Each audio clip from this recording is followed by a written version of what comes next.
Greetings, humans. I'm Andy. And I'm George. And welcome back to the Windmill full of corpses. So, this is a song from the, I believe, very famous musical Hamilton.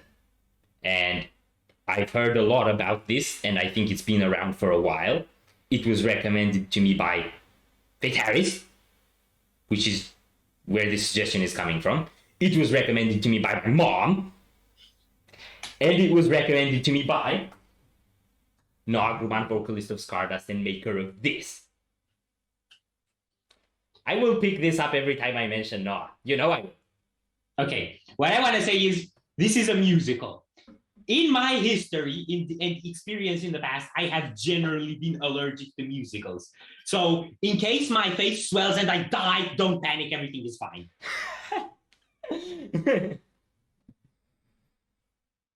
Okay, so this is out of both of our comfort zones. We have no idea what we're getting into. We don't know if we're gonna like it. We don't know if we're not gonna like it. It says parental advisory, so it should be interesting. It's Quiet Uptown will be in the description. Are you ready? Yeah.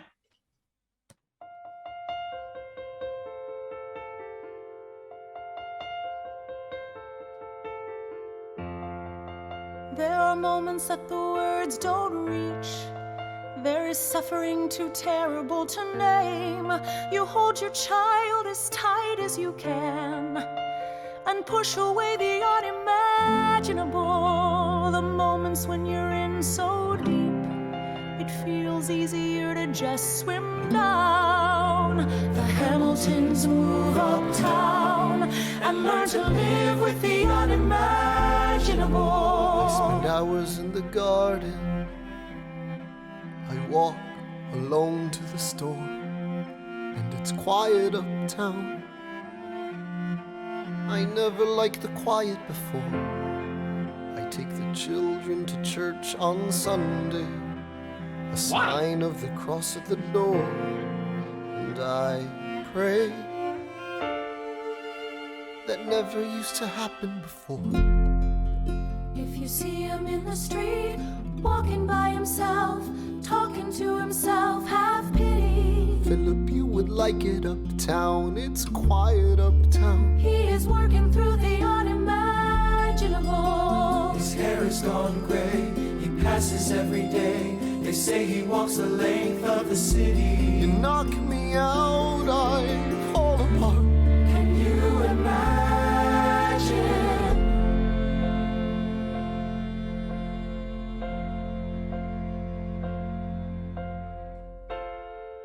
Look at where we are. Look at where we started. I know I don't deserve you, Eliza, but hear me out, that would be enough. If I could spare his life, if I could trade his life for mine, he'd be standing here right now, and you would smile, and that would be enough. I don't pretend to know the challenges we're facing. I know there's no replacing what we've lost, and you need time. But I'm not afraid. I know who I married. Just let me stay here by your side. That would be enough. Let's stop it there. Okay.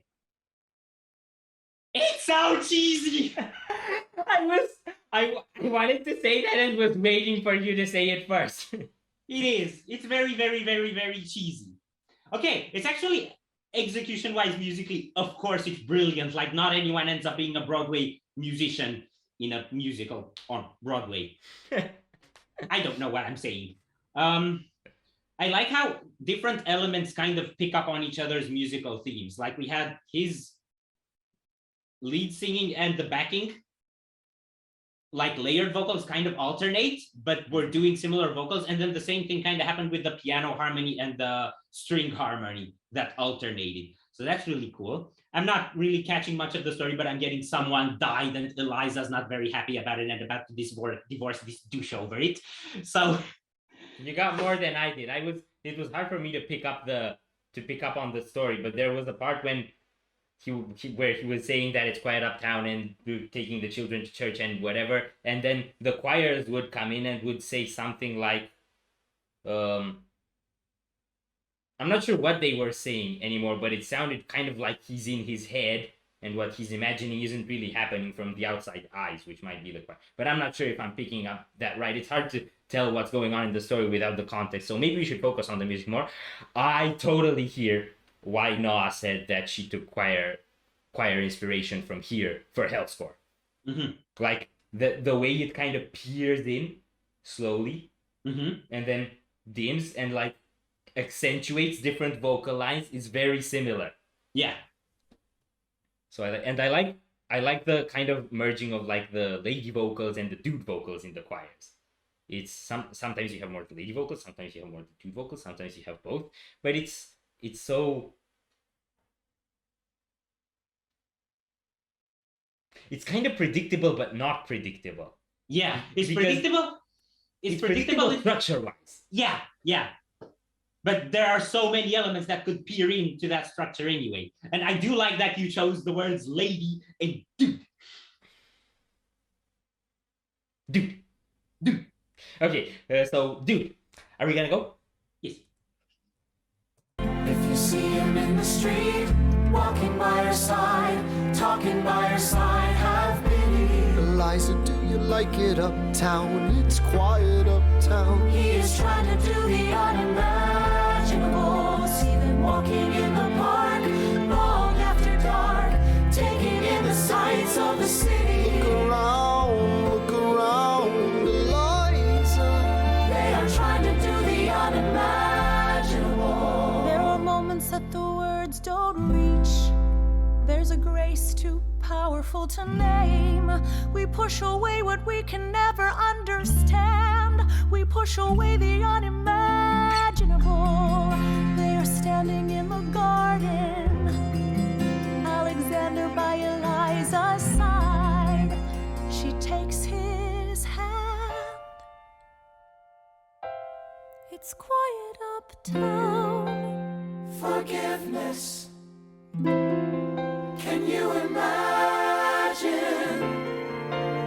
Forgiveness.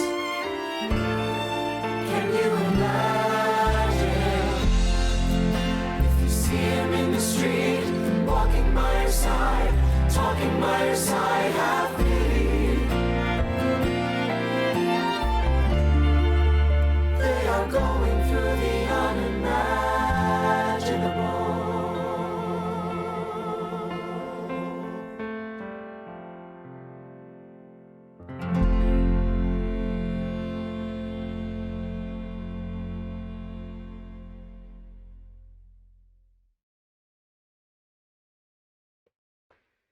I think they patched things up and now everyone. How'd you do, YouTube autoplay. Okay, what the hell is that? I don't know, something played. Okay. Yeah, never mind. Yeah, I think they patched things up and now everyone's happy. Yay. Aw, so adorable. I didn't follow that. Where'd you get that? I didn't follow what was going on in the lyrics. Never mind then. I can definitely tell that my mom would like this. Yes, because it's cheesy. Yes. So, I haven't listened to musicals before. The only musical I listened to is Jesus Christ Superstar, and that was, well, cheesy. And a rock opera about Jack the Ripper called JTR 1888 from Magoria, which I strongly recommend. In all fairness, I think Arion's stuff are pretty musical-ish as well. Arion is on the border between musical, rock opera, and prog concept album. Arion is its own entity. I wouldn't just describe it as musicals. Yeah. Yeah, so those are my references, and I would say this is like the Jack the Ripper, but without any of the rock and metal elements in a way. It has that sort of, well, cheesy storytelling vibe to it, and it's and like character building. That's really cool. But I can't say much of it just of one song. I think you got to hear it in context to get more of the broader thing. But I really like the sound. The vocalists are incredibly capable. Like the control and the like tenderness they have in their vocals and like emotion, the way they get it across and all these slight inflections, they're really. I'm pretty sure those are really hard things to pull off, and they take a lot of training, and they bring so much like life to the characters. Like it feels very genuine. Mm-hmm. Yeah. Mm-hmm. And other than that, cheesy piano melodies, cheesy violin melodies, cheesy grooves. I don't know, was there even any percussion? No, I don't think so. I think there was no drums. Only Parmesan. And Parmesan. mozzarella. And Gouda. Yes, Gouda is the best. And Graviera. Yes, Graviera is the best. Because Greek. Yes. Okay, so I think everyone watching by now can tell that And we don't... cheddar. I'm sorry, I had to. Okay, I'm pretty sure by now everyone watching can tell that we don't know a bloody thing about musicals and that we don't know a bloody thing about Hamilton either. So, Yeah. shame. And also, let us know what's going on here and if we should check out more stuff of this sort. But I think with this one, we're done here.